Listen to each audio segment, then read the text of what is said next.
Oke. Halo semuanya, kali ini kita akan membahas modul intensif UTBK chapter 3. Ya, langsung saja kita masuk ke pembahasan nomor 1.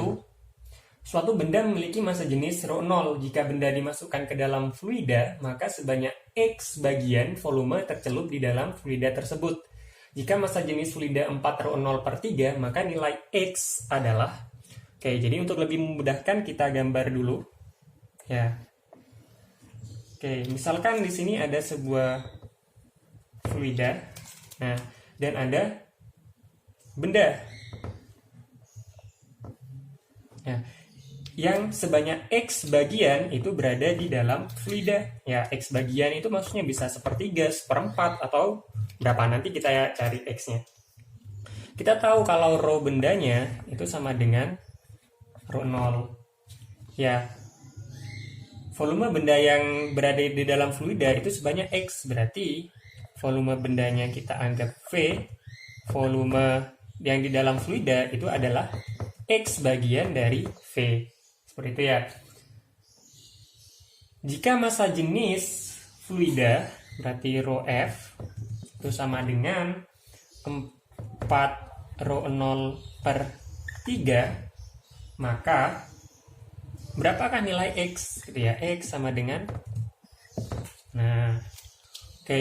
Sekarang kita tahu kalau bendanya sebagian di udara dan sebagian lagi di dalam fluida, maka gaya beratnya itu sama dengan gaya Archimedesnya. Ya, W sama dengan FA. W-nya kita cari dari mana? W kan berarti M kalikan G. Gaya Archimedes adalah ρ V kalikan G. Betul ya? M-nya kita nggak tahu, tapi kita bisa cari melalui massa jenis. Oke, massa jenisnya berarti rho benda kalikan volume benda. Volume bendanya apa? W kalikan G. Rho di sini rho siapa? Berarti rho fluida. Volumenya siapa? Juga volume fluida. Berarti rho fluidanya kita masukin 4ρ0/3. Volume fluidanya adalah X dari V. Kita kalikan G. Nah, tinggal kita coret. G-nya sama, kita coret. Ya, V-nya sama, kita coret. ρ0-nya juga coret. Yang di kiri sisa 1, yang di kanan 4/3 kalikan X, sehingga kita pindah ruaskan. 3/4 itu sama dengan X. Jadi jawabannya adalah D.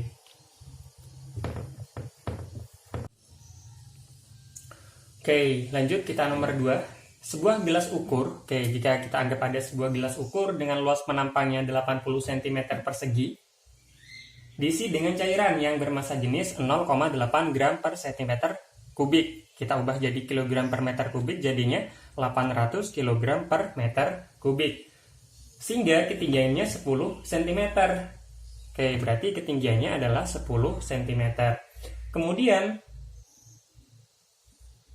bola pingpong yang sangat ringan dibenamkan sepenuhnya ke cairan itu. Jika percepatan, bola pingpong kita benamkan ke dalam cairannya. Jadi kalau kita masukkan bola pingpong ke dalam cairannya, nah, yang terjadi gimana? Permukaan airnya akan naik. Ya. Ketika bola pingpongnya kita masukkan, terjadi perubahan tekanan hidrostatik. Ya, delta pH itu sama dengan 10⁻⁻1 Pascal. Tekanan hidrostatik itu kan berarti ada hubungannya dengan ketinggian cairan ya. Berarti karena ada perubahan ketinggian, berarti kita anggap di sini delta H. Karena di sini perubahan, juga ada perubahan ketinggian. Kita bisa cari tahu kalau tekanan hidrostatik itu sama dengan rho G. Nah, karena perubahan, H-nya juga perubahan ya, delta H. Dari sini bisa kita masukkan atau langsung kita cari delta H-nya berapa. Berarti delta H itu sama dengan delta tekanan hidrostatik dibagi rho kalikan G. Itu ya, kita masukkan 10⁻⁻1 dibagi G-nya tadi berapa? G-nya 10, rho-nya 800. 800 kali 10 ya sama dengan 1,25 10⁻⁵ meter. Kemudian kita lihat yang ditanya adalah volume bola pingpong satuannya dalam mililiter. Mililiter itu sama aja dengan centimeter kubik. Jadi di sini kita ubah ke sentimeter kayak gitu ya.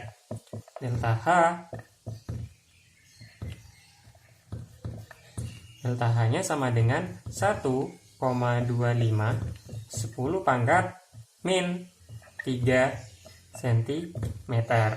Kemudian volume, ya berarti kalau volume bola pingpong kita bisa cari dari sini. Perubahan ketinggian kita kalikan dengan luas penampangnya atau luas alasnya, sehingga volume itu sama dengan delta H kalikan dengan A. Delta H-nya berapa? 1,25 kali 10 pangkat min 3 kali 10. Ya, sama dengan 0,1 cm pangkat 3 atau 0,1 mililiter. Jawabannya adalah yang A.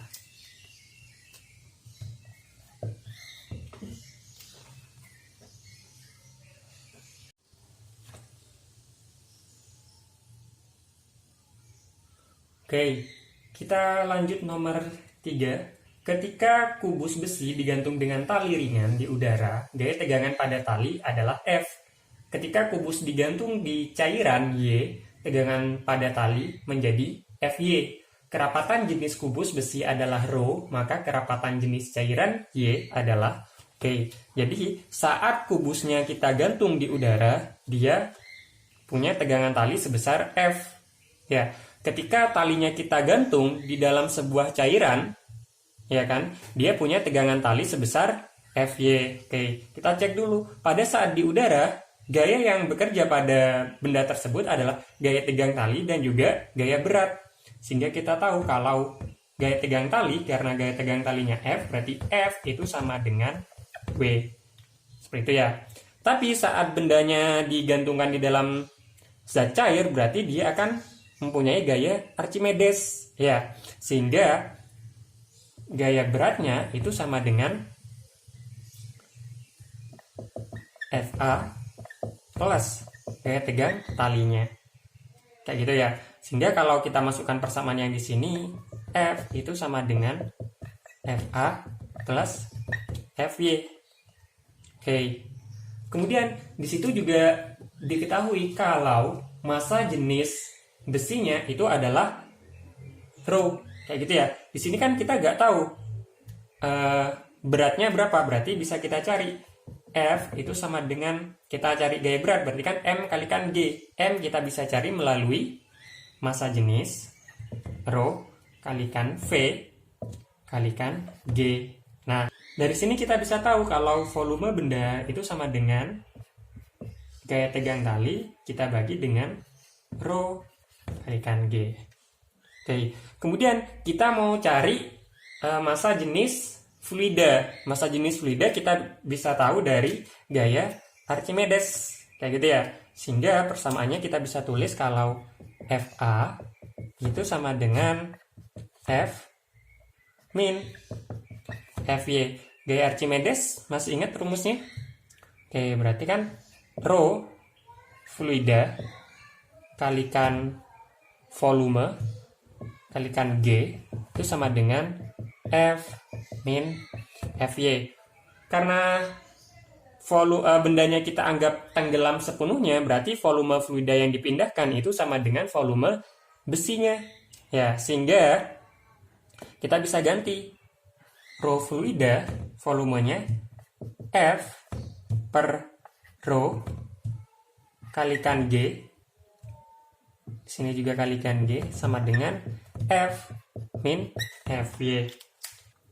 Sama-sama ada percepatan gravitasi, kita coret ya, sehingga kita dapat menuliskan kembali kalau massa jenis fluida itu sama dengan F min Fy. Kita balik ya, berarti kita kalikan ρ per F.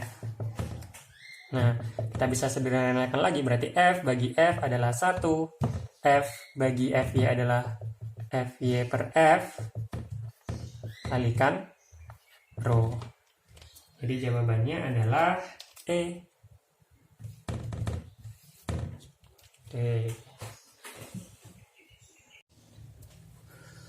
Oke, kita lanjut nomor 4.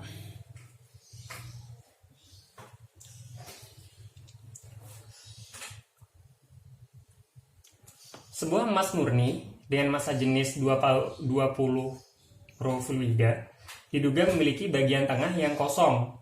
Potongan emas tersebut memiliki massa Mu ketika berada di udara dan Mf ketika di dalam fluida.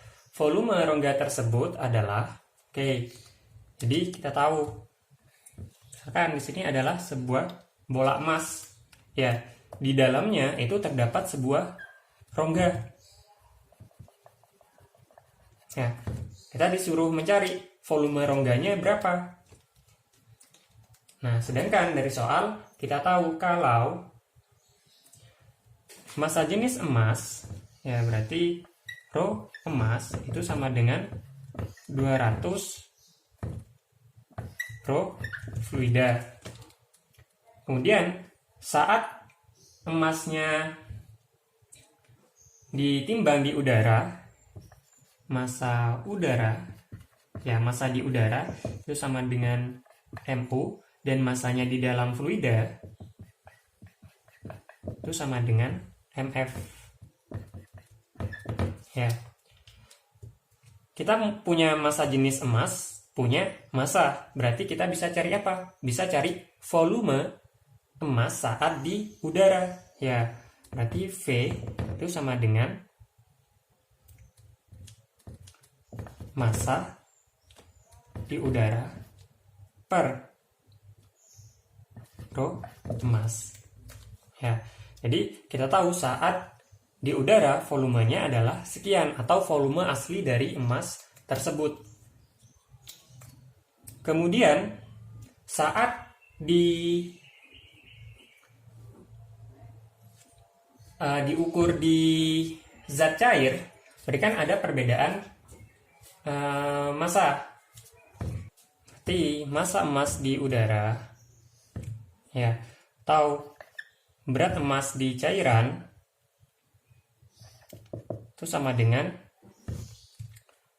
berat emas di udara dikurangi dengan gaya Archimedesnya. Karena kalau kita masukkan emasnya ke dalam zat cair, maka dia kan akan timbul gaya Archimedes.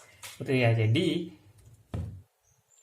berat di zat cair berarti Mf kalikan G itu sama dengan Mu kalikan G dikurangi gaya Archimedes rho V kan G. Rho di sini rho siapa? Berarti rho di sini adalah rho fluida. Volumenya berarti volume keseluruhan, kayak gitu ya. Karena sama-sama ada G, berarti kita coret. Oke, berarti dari sini kita bisa peroleh kalau rho fluida kalikan volume itu sama dengan Mu min Mf, sehingga volumenya itu sama dengan Mu min Mf per rho F. Ingat, di sini volume siapa? Di sini adalah volume emas dan juga rongga ketika dimasukkan ke dalam zat cair. Berarti volume rongganya berapa? Volume total kita kurangi dengan volume emas. Jadi V rongga sama dengan Mu min Mf per rho F, kita kurangi ya M U per rho emas. Jadi jawabannya adalah yang A.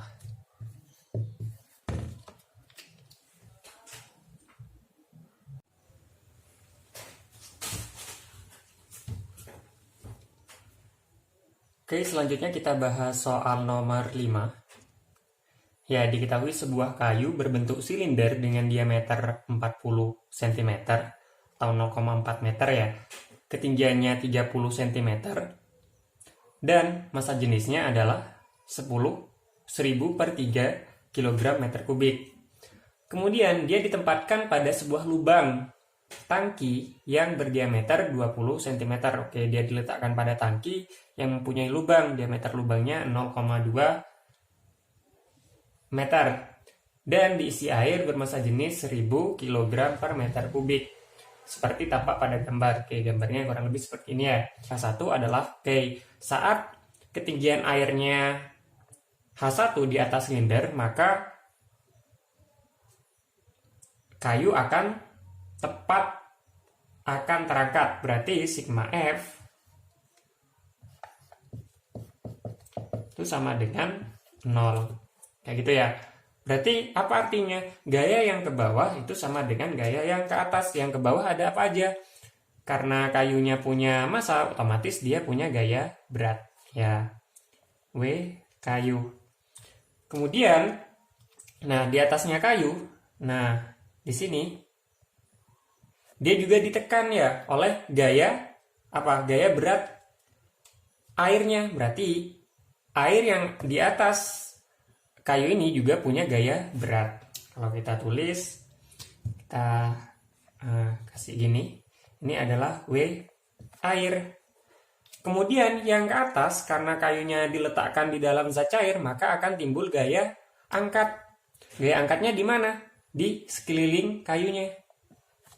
Ya, jadi kalau kita gambarkan dari bawah, kalau yang biru ini adalah kayu, karena dia diletakkan pada lubang sebuah tangki, nah tangkinya itu di tengah gini. Nah, berarti yang merah itu tidak mendapatkan gaya angkat. Gaya angkatnya itu di sini. Nah, di yang biru aja. Kayak gitu ya. Oke, berarti kita bisa cari tahu luas dasar silindernya itu adalah, atau luas kayunya itu sama dengan pi R kayu kuadrat. Karena diameternya 0,4 berarti pi kali 0,2 kuadrat sama dengan 0,04 pi meter persegi. Kemudian kita cari luas silinder, luas tangkinya. Tangki itu sama dengan pi R kuadrat. Berarti pi, kalau diameter tangkinya 0,2 berarti 0,1 kuadrat sama dengan 0,01 pi meter persegi. Oke, tadi ya sigma F sama dengan 0. Berarti gaya yang ke bawah itu adalah W kayu ditambah W air itu sama dengan gaya angkatnya. Itu ya, sehingga kalau kita tulis di sini berarti W kayu itu sama dengan massa jenis kayu dikalikan dengan volumenya. Volumenya kita bisa cari dari A kayu kalikan ketinggian. Nah, ketinggiannya kita anggap ini adalah H. Gitu ya, berarti kalikan H kalikan G ditambah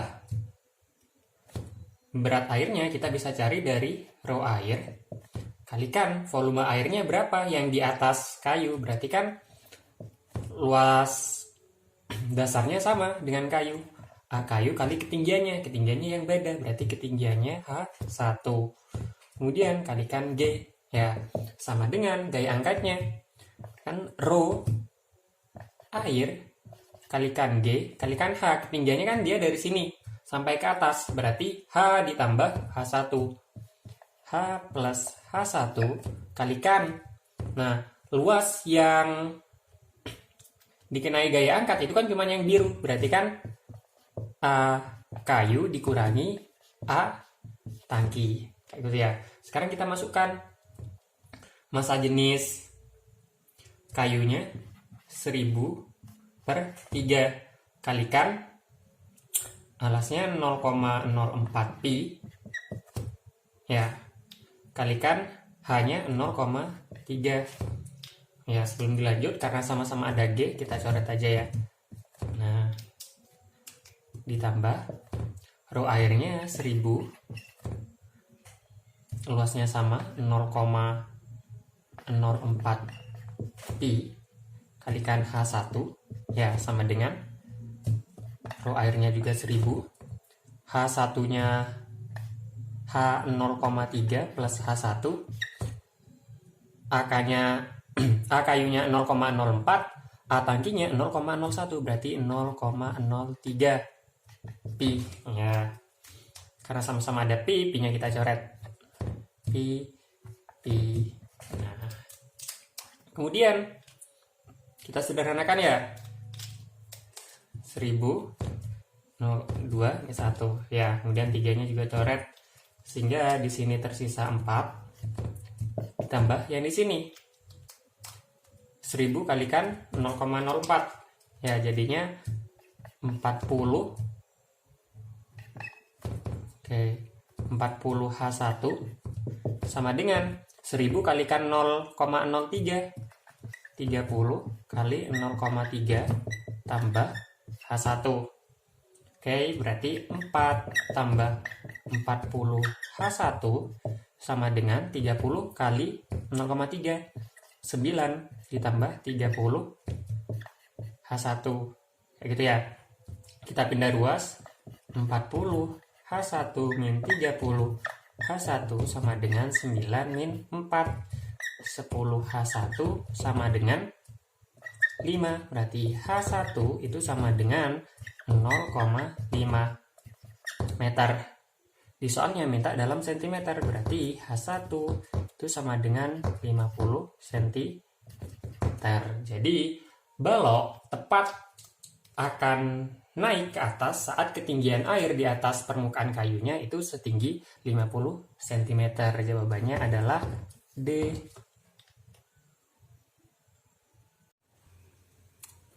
Oke, selanjutnya kita bahas nomor 6, yaitu soalnya luas penampang saluran pembuangan gas dari pangkal sampai ujungnya bervariasi, sedangkan luas penampang ujungnya dapat diatur. Jika debit aliran gas itu konstan, resultan momentum partikel-partikel gas yang keluar dari ujung saluran tiap satu satuan waktu tidak bergantung pada yang ditanyakan partikelnya itu, yang ditanya adalah momentum partikel yang keluar dari ujung saluran tersebut tidak bergantung pada apa? Pilihannya adalah jenis gas, debit aliran, panjang saluran, rapat massa, luas penampang ujung saluran. Kayak gitu ya. Kita tahu kalau momentum P itu kan sama dengan M kalikan V. Ya, kalau jenis gas, kalau gasnya berubah, kira-kira apanya? Rapat jenis gasnya juga akan berubah. Ya, berarti masanya di sini akan berubah. Berarti kalau masanya berubah, volumenya kecepatannya akan berubah sehingga dia mempengaruhi. Ya, berarti gas itu mempengaruhi. Kemudian debit aliran. Ya, kalau debit alirannya berubah, berarti kan sama Q sama dengan A kalikan V. Kalau debitnya berubah kan berarti V-nya juga berubah. Kalau V-nya berubah, momentumnya juga ikut berubah. Berarti debit aliran dia bisa mempengaruhi momentum. Kemudian panjang saluran. Nah, kalau dari sini panjang saluran apakah mempengaruhi kecepatannya? Tidak kan ya? Jadi panjang saluran itu tidak mempengaruhi momentum gas yang keluar dari saluran tersebut. Berarti jawabannya itu adalah yang C. Kayak gitu. Nah, kalau yang D sama rapat massa. Kalau rapat massanya berubah, berarti kecepatannya akan berubah, momentumnya jadi berubah. Kemudian luas penampangnya sama ya. Kalau luas penampangnya berubah, V-nya akan berubah. Kalau V-nya berubah, berarti kan momentumnya juga akan berubah. Kayak gitu. Berarti jawabannya yang paling tepat adalah yang C. Oke, kita bahas soal nomor 7. G adalah generator 900 watt yang digerakkan oleh kincir air. Generator air hanya menerima energi 75% dari energi air. Jika generator dapat bekerja normal, debit air yang sampai ke kincir adalah, dari soal kita ketahui kalau generatornya mempunyai daya sebesar 900 watt. Ya. Kemudian generatornya juga punya efisiensi sebesar 75%. Oke, kemudian ketinggiannya adalah 10 meter. Di situ ditanya debit air yang sampai ke kincir. Ya. Oke, debit bisa kita cari melalui Q sama dengan volume per waktu. Ya, berarti kita cari dari mana Q-nya? Kita bisa cari dari daya. Ya, kita tahu kalau P itu sama dengan W per T. Tapi karena dia punya efisiensi, berarti kita kalikan efisiensinya. Nah, karena airnya berada pada ketinggian tertentu, berarti energi yang digunakan itu sama dengan energi potensial airnya. Jadi kalau kita tulis di sini, W itu sama dengan energi potensial. Sehingga bisa kita tuliskan energi potensial adalah mGh.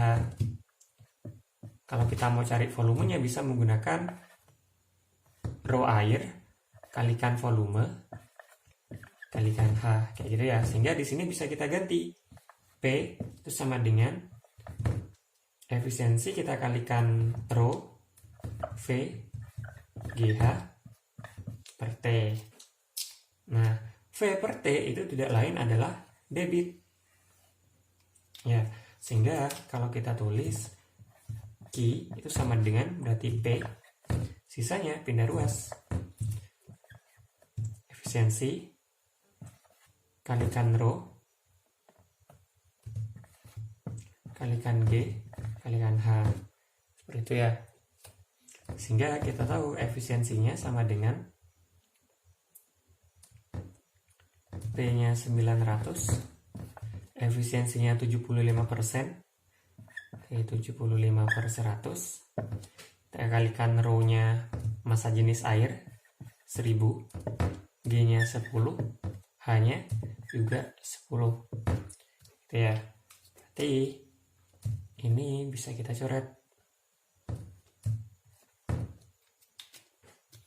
Ini juga bisa kita coret. Nah, jadi Q sama dengan 9 bagi 750. Ya, sama dengan 0,012 meter kubik per sekon. Cuman di soal mintanya dia dalam liter. Oke, berarti kita ubah 1 liter itu sama dengan desimeter pangkat 3. Jadi kita kalikan 1000. Jadi Q itu sama dengan 12 liter per sekon. Jawabannya adalah yang B.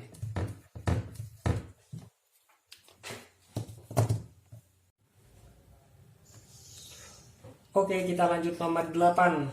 Ya, pipa utama saluran air bercabang menjadi 3 pipa berdiameter sama masing-masing 2 cm. Oke, jadi ada sebuah pipa yang kemudian dia bercabang. Masing-masing cabangnya berdiameter sama, yaitu 2 cm. Gitu ya. Kemudian, besar debit air pada pipa utama tetap saat semua ujung. Oke, berarti debitnya tetap ya. Kemudian, saat semua ujung cabang pipa itu dibuka, laju semburan air dari tiap cabang adalah 2 meter per sekon. Oke, kita tahu kalau laju air di V1, V2, dan V3 itu sama, nilainya 2 meter per sekon. Kemudian, apabila salah satu ujungnya ditutup, ya kan, berapakah laju semburan air dari tiap cabang yang terbuka? Oke, dari sini kita tahu karena debitnya selalu tetap, ya berarti berlaku prinsip apa? Kontinuitas, ya. Q1 atau debit air yang masuk itu sama dengan yang keluar. Berarti Q itu sama dengan Q1 tambah Q2 tambah Q3. Oke, karena diameternya sama, kecepatannya sama, berarti Q-nya itu kita boleh tulis 3 kali Q1 gitu aja ya, kita anggap Q1. Oke, berarti sama dengan 3 kali V kalikan H. V-nya sama 2 cm, A-nya berapa? Kita cari tahu. Karena bentuknya lingkaran, berarti kan luasnya adalah pi R kuadrat. Sehingga Q itu sama dengan 3 kali 2, A-nya adalah pi R kuadrat. R-nya berapa? 0,01, berarti 10 pangkat min 4. Gitu ya. Berarti 6 pi 10 pangkat min 4. Ini adalah debit yang masuk. Kemudian salah satu ujungnya ditutup, berarti kan anggap yang 3 ditutup. Nah, ditutup yang 3, sehingga debit yang masuk itu tetap Q, yang keluar itu cuman Q1 plus Q2. Kalau luas penampangnya tetap, berarti yang berubah adalah V-nya. Seperti itu ya, berarti kita masukkan di sini 6 Pi 10 pangkat min 4 itu sama dengan Q1-nya. Karena sama, berarti langsung aja kita tulis 2. Kan sama kayak tadi, luas penampangnya tetap, berarti Pi kali 10 pangkat min 4 kalikan V. Itu ya, 10 pangkat min 4-nya coret, Pi-nya kita coret. Ya, sehingga V kita dapatkan 6 bagi 2 sama dengan 3 meter per sekon. Jawabannya adalah yang C. Nah, bisa kan ya?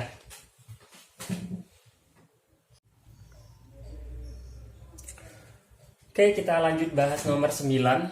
Oke, diketahui kerapatan cairan yang melewati pipa mendatar dengan salah satu ujungnya mengecil adalah 800 kg per meter kubik. Oke, jadi massa jenis cairannya adalah 800 kg per meter kubik melewati sebuah pipa yang ujungnya mengecil. Nah, pipanya datar, berarti kalau datar, ketinggian kedua ujung pipanya itu sama. Seperti itu ya, H1 sama dengan H2. Kemudian, kelajuan cairan yang melewati pipa besar adalah 5 meter per sekon. Oke, jadi kita anggap V1-nya sama dengan 5 meter per sekon. Kemudian, dan perbedaan tekanan antara kedua ujung pipa adalah 80 kilopascal. Jadi kita tulis delta P-nya sama dengan 80 kali 10 pangkat 3 Pascal. Langsung kita ubah ke Pascal ya. Maka kelajuan cairan melewati pipa kecil sebesar. Oke, kalau ada perbedaan tekanan di kedua ujung pipa, berarti kita pakainya apa? Kum Bernoulli, berarti P1 pasti ya Bernoulli tambah rho GH1 tambah setengah rho V1 kuadrat itu sama dengan P2 tambah rho GH2 tambah setengah rho V2 kuadrat. Oke, karena tadi pipanya datar, H1 sama dengan H2, berarti nilai rho GH1 dan rho GH2 itu sama, sehingga bisa kita coret. Nah, gitu ya. Kemudian delta P-nya berarti kita pindahkan P1 min P2 itu sama dengan setengah rho V2 kuadrat min setengah rho V1 kuadrat. Delta P1 min P2 kita anggap sebagai delta P. Setengah rho-nya kita keluarin karena sama rho-nya. Rho V2 kuadrat min V1 kuadrat. Gitu ya. Kita pindah ke atas. Delta P-nya 80, berarti 80.000 ya sama dengan setengah rho-nya kita masukin 800 V2 min V1 kuadrat. V1-nya 5, berarti 25. Gitu ya. Sekarang 80.000 sama 800 kita coret ya. 800. Nah, sehingga di sini sisa 10 pangkat 2. Jadi 2-nya pindah. 200 sama dengan V2 kuadrat min 25. Sehingga V2 kuadrat itu sama dengan min 25-nya pindah. 225. V2 sama dengan akar 225 sama dengan 15 meter per sekon. Ya, 15 meter per sekon. Jawabannya adalah B. Ya, jadi per 10 kita masuk ke materi suhu dan kalor. Oke, jadi diketahui 5 kg es bersuhu minus 22 derajat Celcius di massa es sama dengan 5 kg, suhu awalnya sama dengan min 22 derajat Celcius. Dipanaskan sampai seluruh es tersebut mencair dengan suhu 0 derajat Celcius, berarti T akhirnya sama dengan 0 derajat Celcius. Ya. Kalau jenis es 2100 Joule per kilogram derajat Celcius, dan kalor laten es 333 kilojoule, berarti 333 10 pangkat 3 Joule per kilogram. Oke, yang ditanya adalah kalor yang dibutuhkan untuk yang dibutuhkan ya dari awalnya dia bentuk es sampai berbentuk cairan. Ingat, kalau dia awalnya berbentuk es, berarti kalor yang digunakan itu kalor yang diberikan itu digunakan untuk menaikkan suhu. Berarti dari sini dia berlaku Mc delta T sampai suhunya 0 derajat Celcius. Pada saat suhunya 0 derajat Celcius, kalor yang diberikan itu akan digunakan untuk berubah wujud, sehingga dia menggunakan M kalikan L. Gitu ya, kalor leburnya. Berarti total kalor yang diperlukan Q itu sama dengan Mc delta T ditambah Ml. Kayak gitu ya. Berarti M-nya sama dengan 5, C-nya adalah 2100, delta T-nya berarti suhu awal dikurangi suhu akhir, berarti 22, tambah M-nya 5, L-nya 333 10 pangkat 3, gitu ya. Tinggal kita kalikan 231.000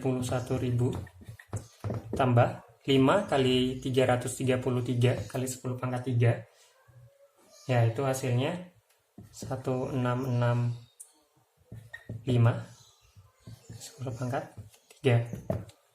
Kita jumlahkan ya, berarti jadinya 1896 kali 10 pangkat 3 Joule. Ya, karena di soalnya minta dalam Joule, berarti 1896 kilo Joule.